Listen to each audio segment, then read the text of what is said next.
ক্রীড়াক্ষেত্রের বিকাশে রাজ্য এবং কেন্দ্র সরকার দু সরকার মিলে সেখানে ব্যাপক উদ্যোগ গ্রহণ করেছে।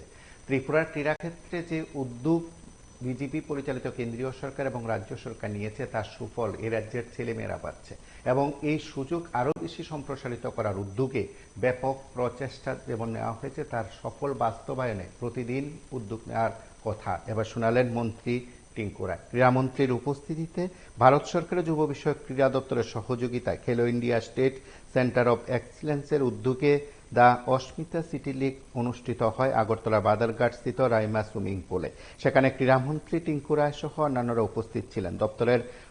দপ্তরের আধিকারিকদের উপস্থিতিতে এই আয়োজন থেকে ক্রীড়ামন্ত্রী রাজ্যের এবং কেন্দ্র সরকারের ক্রীড়াক্ষেত্রে উদ্যোগের কথা যেমন শুনিয়েছেন, ঠিক তেমনি রাজ্যে ক্রীড়াক্ষেত্রে নতুন নতুন বিষয় কি সংযোজিত হয়েছে এবং ক্রীড়াক্ষেত্রে প্রসারে সরকারের কি দৃষ্টিভঙ্গি তা তুলে ধরেছেন। এদিন দুটি ইভেন্টের উদ্বোধন হয়। জুডো ও সুইমিং মহিলাদের নিয়ে অস্মিতা সিটি লিগ অনুষ্ঠিত হচ্ছে বলে সংশ্লিষ্টতার তরফে জানানো হয়েছে এবং তাতে ব্যাপক অংশের সেখানে খেলোয়াড় অংশগ্রহণ করেছে। তাদের প্রত্যেককে শুভেচ্ছা জানিয়েছেন মন্ত্রী, তাদের উজ্জ্বল ভবিষ্যৎ কামনা করেছেন। তার সঙ্গে রাজ্য কেন্দ্রীয় সরকারের ক্রীড়াক্ষেত্রে উদ্যোগের বিস্তৃত ব্যাখ্যা দিয়েছেন ক্রীড়ামন্ত্রী।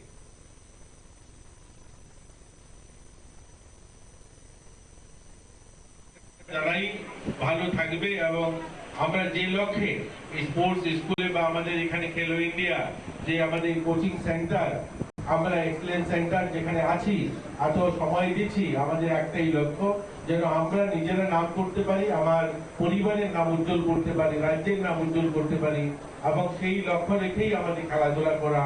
আমাদের সরকার তোমাদের জন্য যা যা পরিকাঠামো উন্নয়ন করতে হবে সেগুলো তো করছেই, আর্থিকভাবেও যেন কোনো কারণে আমাদের ছেলে মেয়েদের খেলাধুলায় ব্যাঘাত না ঘটে তার জন্য আমাদের সরকার বিভিন্ন স্কিম নিয়ে আসছে।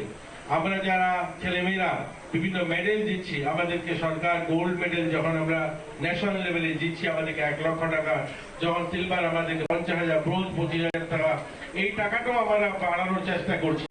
আমরা ওয়ান টাইম যারা কোচিং এর জন্য বাইরে যেতে চায় তাদেরকেও আমরা এককালীন একটা ভালো অ্যামাউন্ট দিয়ে 2-3 লক্ষ টাকা যখন যেটা প্রয়োজন হয় সেভাবে দিয়ে চাই আমরা তারা যেন তাদের আরো যে পারফরমেন্স আরো ভালো করুক। যাই হোক, আমাদের নতুন নতুন কোচ আমরা নিচ্ছি, কন্ট্রাকচুয়াল কোচ দিচ্ছি, আমরা নতুন পিআইদেরকে নিয়োগ দিচ্ছি। আমরা পিআইদের জন্য অ্যাডভার্টাইজমেন্ট করেছি যে সেখানে আমরা পিআইদেরকে নেব, নতুন কোচ নিচ্ছি। আমরা চাই আমাদের রাজ্যের ছেলেমেয়েরা সুনাম অর্জন করুক, তারাও নিজেরা প্রতিষ্ঠিত হোক। আমাদের ট্রাইবাল ওয়েলফেয়ার দপ্তর থেকে আরো 2খানা নতুন স্পোর্টস স্কুল, এটা যেমন একটা স্পোর্টস স্কুল, আরো 2টা নতুন স্পোর্টস স্কুলের ইনিশিয়েটিভ নেওয়া হয়েছে। খুব শীঘ্রই সেটা শুরু হবে, হয়তো বছরখানেক লাগবে, 2টা নতুন স্পোর্টস স্কুল আমাদের শুরু হচ্ছে আমাদের রাজ্যে। আর অনেকগুলো মাঠ তো তোমরা জানোই যে অনেকগুলো সিনথেটিক ফুটবল মাঠ, হকি মাঠ, তারপরে অ্যাথলেটিক ট্র্যাক, এগুলো তো আমরা করেছি ইতিমধ্যে।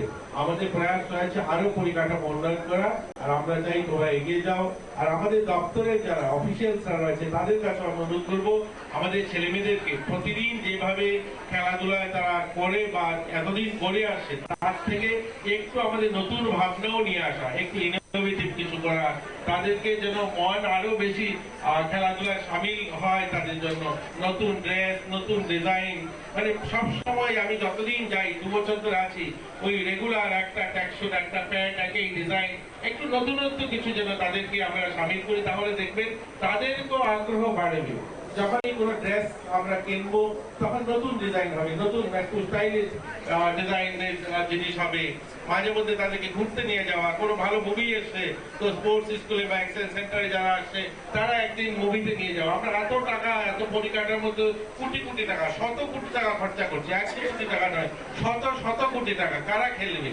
তোমরা খেলবে। অর্থাৎ খেলোয়াড়দের জন্য 100 কোটি টাকার মাঠ তৈরি করছি, অথচ খেলোয়াড়দের তাদের এন্টারটেনমেন্ট, তাদের জন্য আমরা কিছু করতে চাই না। তো এইগুলো নতুন ভাবনা আমাদের যারা অধিকর্তা রয়েছেন সহ পুরো টিমকে আমি রিকোয়েস্ট করবো তাদের জন্য, যারা খেলবে মাঠে, মাঠ তৈরি করব 20 কোটি টাকায়, আর যারা খেলবে তাদের জন্য থাকবে 200 টাকার ট্যাক্স না, তাদের জন্য ভালো ট্যাক্স থাকবে, ভালো জুতো থাকবে, তাদের জন্য ভালো এন্টারটেনমেন্ট ব্যবস্থা থাকবে, সেইগুলো দেখবেন। আমি বসে বসে কথা বলছিলাম যে এই আমরা দুবার এই জায়গাটা মিটিং করেছি, কেন না এখানে একটা ছোট অডিটোরিয়াম আমরা করব, কেন আমরা এখানে একটা ছোট হল ঘর করতে পারছি না, আমরা একটা হল ঘর করবো এখানে, যে আমরা যেন আমাদের ছেলেমেয়েরা ভালো পরিবেশে বসে একটা মিটিং বা এখানে শিক্ষণীয় কোনো বিষয় আলোচনা হবে, তো হল ঘরে হবে। এইগুলো আমরা করবো, খুব একটু সময় দিতে হবে, আমাদের প্রয়াস রয়েছে, আমরা খুব শীঘ্রই এগুলো করে দেবো তোমাদেরকে। সবাই ভালো থাকবে, জয় হিন্দ। আমার আগের যিনি বক্তা মাননীয় দীপা কর্মকার বলেছেন যে আমরা এতগুলো পরিকাঠামো উন্নয়ন, যেগুলো ইনফ্রাস্ট্রাকচার কথা বলা হচ্ছে, একটা সময় ছিল যে আমাদের রাজ্যে ইনফ্রাস্ট্রাকচার খুব একটা ছিল না, কিন্তু আজকের দিনে আমরা বলতে পারি যে অন্যান্য রাজ্যের তুলনায়, উত্তর পূর্বাঞ্চলের রাজ্যের তুলনায় আমরা কোনো অংশে পিছিয়ে নেই। আমাদের রাজ্যের ইনফ্রাস্ট্রাকচার, আমরা অনেকগুলো ইনফ্রাস্ট্রাকচার গড়ে তুলেছি ইতিমধ্যে। আমাদের খেলাধুলারও আমরা গ্রামীণ স্তর থেকে ছেলেমেয়েদেরকে তুলে আনার জন্য অনেকগুলো ইনিশিয়েটিভ আমাদের দপ্তর নিয়েছে, কিন্তু তারপরেও আমরা কোথায় না কোথায় যেন মনে হয় আমাদের কিছু ত্রুটি রয়ে গেছে, তার জন্য আমাদের যে ধরনের অ্যাচিভমেন্ট করার আমরা সেগুলো করতে পারছি না। তার জন্য আপনারা শুনলেন মন্ত্রী একাল সেকাল ব্যাখ্যা করার পাশাপাশি ক্রীড়া ক্ষেত্রে সরকারের উদ্যোগের কথা বলেছেন। আপনারা সঙ্গে থাকুন, দেখতে থাকুন PB24।